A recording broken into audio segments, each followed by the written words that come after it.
Hello everyone, and welcome back to my channel. This is Ixenthurkear, and today I am doing another watercolor. I decided to do this one because my original idea was not turning out, and so I needed something kind of fast. And I noticed that the last time I did watercolor, it turned out being really fast. So I really liked that. So today we are doing watercolor again. Not that I'm going to object, because I really do want to learn this medium. In addition to doing my watercolor image here of Take Flight, I am also going to tell you a little story about what has happened to me since the last watercolor I did for you. Or rather, since the last video I did for you at all. So just stick with me and you'll hear something kind of entertaining. Alright, let's move on with the story and the picture.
So, my friend and I decided that we were going to go mountain climbing We were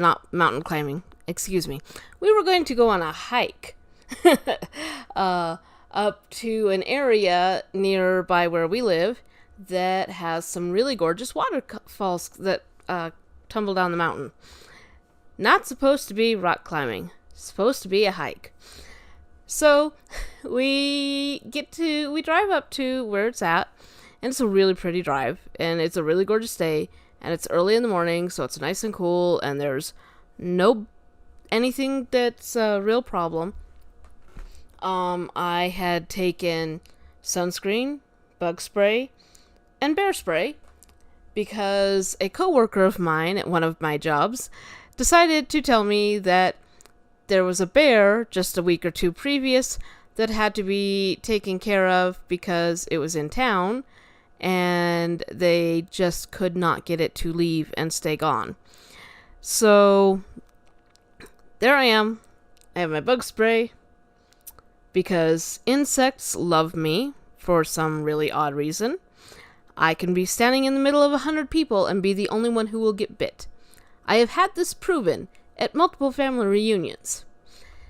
I also have my sunscreen, which I actually never did use because there's so many trees over the path that while there was plenty of sun, there wasn't a lot of direct sun, which was really nice. And bear spray, just in case, because I would rather have it, not need it, than need it and not have it. So my friend and I, we hike up this trail. It's a really nice trail. It's paved. There's not a whole lot of anything on it at all. We can take some really gorgeous pictures, which we did. We took a lot of pictures. I believe it's supposed to be like 3/4 of a mile, just the hike one way. So we take and we do the hike, and it takes us probably, I don't know, half an hour, 45 minutes to get up there, because we are taking pictures of everything. If there was a bug on a leaf, we took a picture of it. So we get up to the waterfall area, and we can see it. We look one direction, we're seeing snow-capped mountains. We look the other direction, we're seeing this waterfall that's tumbling down a cliff face that's just there. Like, you have all of this river, creek kind of thing going along beside the path. And then you start seeing some little rock falls here and there. And then there's this cliff that's got a lot of rock fall at the bottom of it. However, just because it has rock fall doesn't mean rocks should fall. This is supposed to be an area that people go to all the time and have a good time at. So we get there, we look up the mountain, or rather up the rocks and whatnot, and it's probably somewhere between 6 and 10% grade. For people who don't know what a grade is, that's basically the angle of the hill, how steep it is, and 6 to 10% is super steep.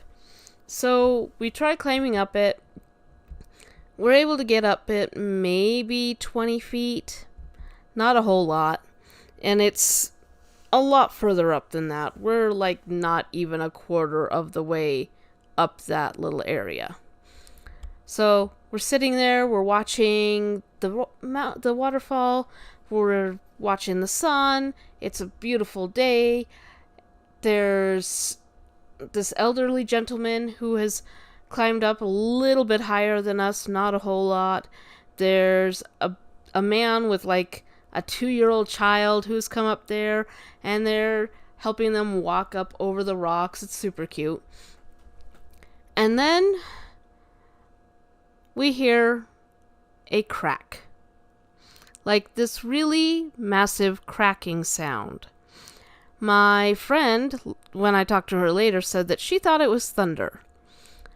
I heard that sound, and I knew what it was, because it's a sound I have actually heard before. And I knew that cliff face had just broken.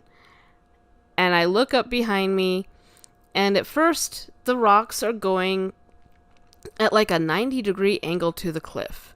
And there's like more than a dozen people on this mountain at this time. There's like probably not 24, but there's a lot of people on there.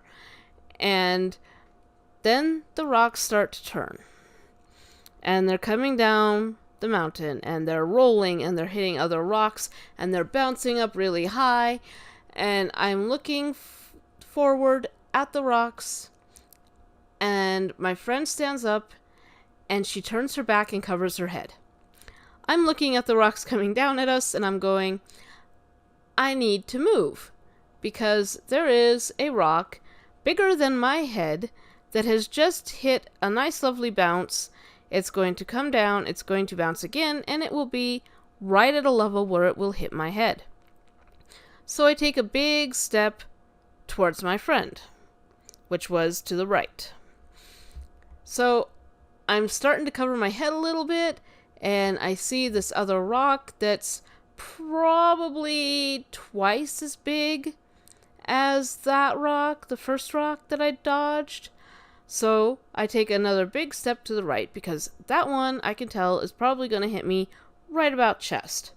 So I take another big step to the right, and now I'm behind my friend. And I can't see anything. But I'm still looking up that direction, because I'd rather see death coming at me for some really odd reason. And I watched this rock, and I seriously thought it had hit my friend. I thought for sure it had hit my friend, and she was gonna die. But this rock went around her. Like, I watched this rock, and it was over on the left. As a matter of fact, honestly, it was the one that I thought was going to hit in the chest. And it's over on the at the left now, and then it bounces, and it comes around my friend. Literally, this rock went around my friend to hit me. And I went down. I went down really hard. It hit me in the calf, and it hurt. And I went down on top of it, and it hurt. And then I feel another rock hit me in the back. That one did not hurt anywhere near as much as the other one. And then my friend is standing over me, and I know I'm cussing, which I do when something hurts. And then I'm like, oh God, there's a child on this mountain. Oh my God, is that child okay? The old man. And I'm like, oh my God, where's the old man? Is he okay? I'm sitting there. I hurt really badly, but I am sure that the old man and the child have just been killed by these rocks. And I turn around and I look, and the old man is trying to help me up, actually. And so I'm like, okay, cool, the old man is safe. And then I see the guy with his son, and he's holding his son in his arms, and he's down below. And I was like, is your kid okay? And he said, yeah, he's fine. Are you okay? And I'm like, I don't think anything's broken. So I go to stand up, and it hurts. It hurts bad, but it's not broken. I have had a broken foot, and it did not feel like that. So I was like, okay, I'm alive. Nothing's broken.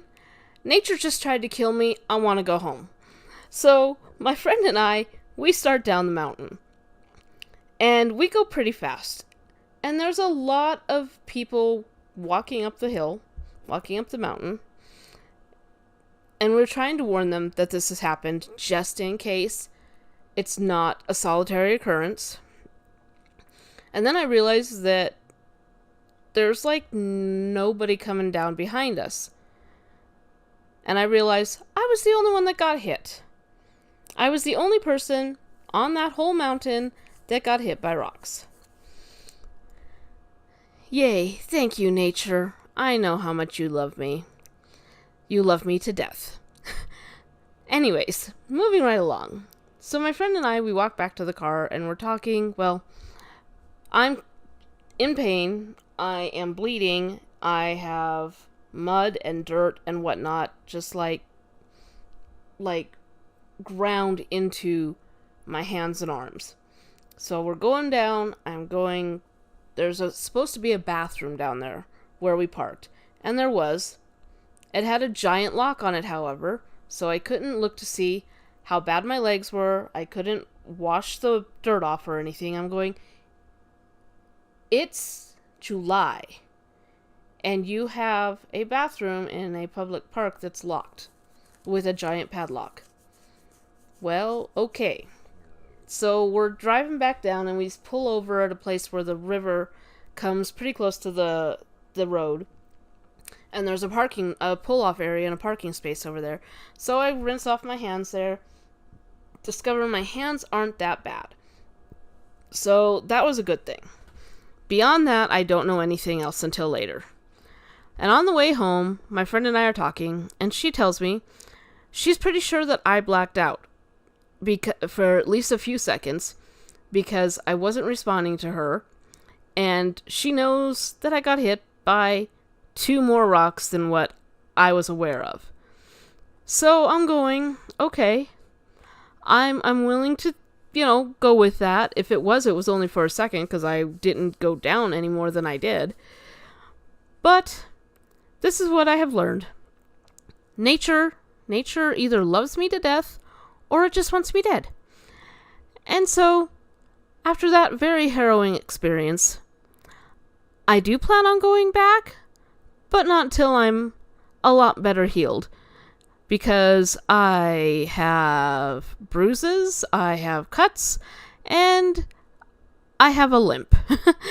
I'm sure that this will all go away within a short enough time period, but in the meantime, I'm just going to take it easy. And I think everybody else should too. Let's all take it easy for a while. So I will see you guys next time.